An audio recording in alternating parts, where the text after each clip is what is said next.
seleção brasileira tu entende muito bem e acho que a gente voltou a acreditar mais na seleção brasileira e as pessoas, especialmente, que costumam jogar muito hate no futebol feminino, começaram a perceber que realmente a gente está num caminho. É mais ou menos por aí o que a seleção brasileira conquistou esse ano, voltando a uma final depois de 16 anos, pode surtir um efeito positivo para toda a modalidade?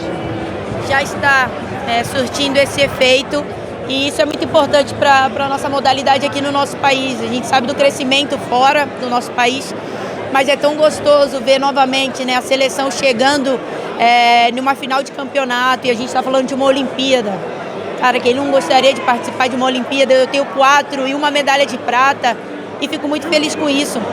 Então, quando a gente olha para essas meninas que estão crescendo agora, com a entrada do Arthur, com um novo estilo, muitas pessoas não acreditavam em tudo isso, e um jogo um pouco abaixo, um jogo um pouco acima, e no final o que ele queria e o que todas elas queriam, que era chegar numa final de uma Olimpíada. E talvez nós não ganhamos ali por, não sei, ainda fico me perguntando se ganhasse, será que mudaria alguma coisa ou não, mas deu aquele gostinho de volta para a modalidade, de volta para o crescimento do futebol feminino no nosso país. E calma, tenha calma, deixa o cara trabalhar, deixa o Arthur trabalhar, porque ele sabe as peças que ele coloca ali dentro, e com certeza essas meninas vão dar o sangue para trazer medalhas de ouro para o nosso país. Ele fez em cima disso, a Copa do Mundo, inclusive aqui no Brasil, se aproxima. O que você acha que vai ser importante em termos de preparação da seleção brasileira em 2025? Porque tudo que você falou na primeira resposta, o caminho já está traçado, já é um caminho. Já, nós estamos no caminho de crescimento, de desenvolvimento também. É que é difícil a gente ficar falando, feminino carece, divulgação, feminino carece de patrocínio, de que olhem pra gente. A gente vai falar, mas a gente já consegue dar uma caminhada um pouco mais acelerada nisso tudo e mostrar que o futebol feminino sim tem a condição, que é grande e que pode fazer com que o mundo inteiro e que o nosso país veja de uma outra forma. Então, para a Copa do Mundo, eu tô ansiosa. Eu tô mega ansiosa. Estou falando que eu já tô juntando dinheiro já para comprar os ingressos, porque eu tô apavorada já. Então, acredito que com essa Copa do Mundo, muita coisa pode acontecer, e nesse trajeto até lá, porque vai ter que ter divulgação, vai ter que ter muito mais conhecimento de quem está atrás para falar sobre as atletas, para falar sobre a seleção brasileira, e nós já estamos vendo isso. Hoje a gente fica super feliz, cara, quando eu venho aqui, não é falando do nosso amigo aqui que é um homem, mas que legal quantas mulheres estão hoje cobrindo todo o futebol feminino, falando com propriedade, homens e mulheres, falando com muita propriedade do futebol feminino e conhecendo as atletas. Que isso parece tão simples, né? Mas que nós não tínhamos. Eu fico muito feliz com isso e que continue esse desenvolvimento, porque o Mundial aí, olha, eu tô ansiosa para saber o que vai acontecer. Espero que vocês também estejam. Se falasse um pouquinho do Corinthians, o time é muito acima que outros no país. Eu queria que você explicasse como é que é os bastidores e o porquê que você acha que o Corinthians é tão soberano, querendo ou não, em relação ao futebol. Bom, falar dos bastidores é complicado, porque vocês sabem de tudo que acontece, até mais às vezes, né? Nós atletas soltamos muito, porque isso é fundamental para que as pessoas saibam o que é o Corinthians hoje. Só que eu vou te falar a real, precisou de tempo para isso. O Corinthians não subiu de uma hora para outra. Veio de pouquinho em pouquinho, com empréstimo de camisa, com meninas que não estavam recebendo, e vamos juntar, vamos fazer isso, dá tempo para o trabalho. E é algo que talvez o brasileiro não está habituado. Eles querem resultado imediato.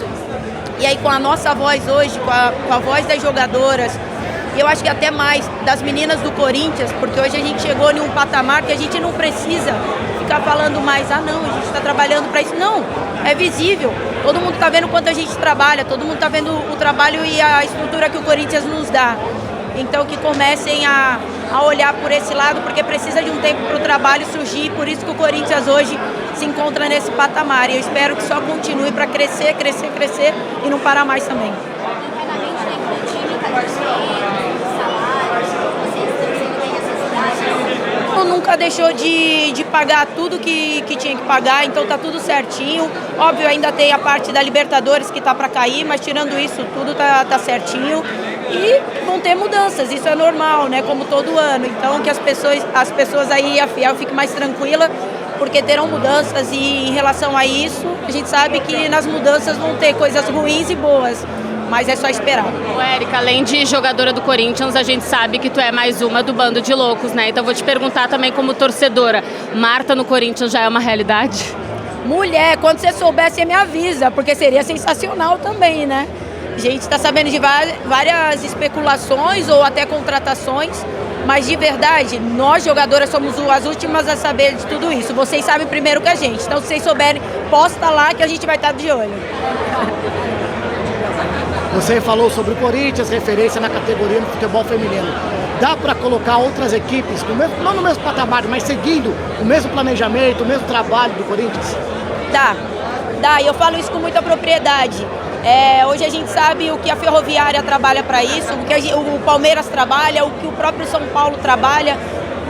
Eu quero que elas cheguem numa final, eu quero que elas briguem, eu quero estar numa final, mas eu quero sim que os dirigentes consigam começar a observar isso, que as meninas precisam de mais, de um pouco mais de atenção, não é só uma estrutura a mais, eu estou dando isso e falar e bater no peito, não, elas precisam de atenção quanto a isso, porque estão crescendo, porque não só tem o Corinthians, muito pelo contrário, o Santos é uma grande equipe e infelizmente algumas partes psicológicas, algumas partes de diretoria, isso causa, né, alguma dificuldade para as atletas. Então precisa ter essa organização sim, mas muitas equipes aqui hoje estão no nível ali que o Corinthians se encontra, só que os dirigentes e o próprio clube precisa só observar um pouquinho mais as atletas, juntar as atletas e falar, ei, o que realmente vocês precisam, porque às vezes eles dão algo que não é isso que a gente precisa, então acho que é só isso. Érica, uma última pelo menos da minha parte, tu falaste do Santos, hoje o Santos é rival, mas tu tem uma história lá, como pra ti foi ver o rebaixamento das Sereias da Vila? Foi super triste, e eu tô falando de coração, eu joguei 6 anos no Santos, eu tenho todas as amigas lá, eu falo com as meninas, eu sei muita coisa que acontece, eu fico muito triste com isso, e eu acho que eu sou uma das atletas que nunca tive pé atrás com ninguém, eu falo muito aberto o que eu tenho que falar, eu não preciso ficar escondendo nada. E elas passaram por uma situação muito delicada. E às vezes não era isso que eu falei ali, não era só dentro do campo como jogadoras, era uma parte muito psicológica disso tudo. E a diretoria precisa de alguma forma observar isso e tratar de uma maneira muito mais profissional, de chamar as atletas, de conversar, de saber o que elas precisam. Então eu fiquei muito triste com isso, sim, entrei em contato com algumas e eu espero que a partir de agora cresça. Então para 2025 que seja uma outra turma e não no sentido de trocar as atletas, mas sim de pensamento, de diretoria, de estrutura, porque o Santos não pode ficar nessa zona de rebaixamento. E a Érica continua 2025 no Corinthians? Eu tenho contrato até 2025, por enquanto a velhinha tá lá, aí 2026 já não sei. Qualquer coisa. Me sinto bem, graças a Deus termino o ano me sentindo bem.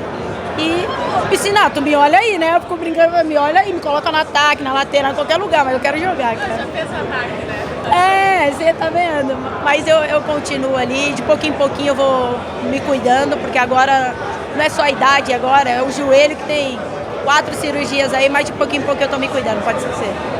Obrigada a vocês.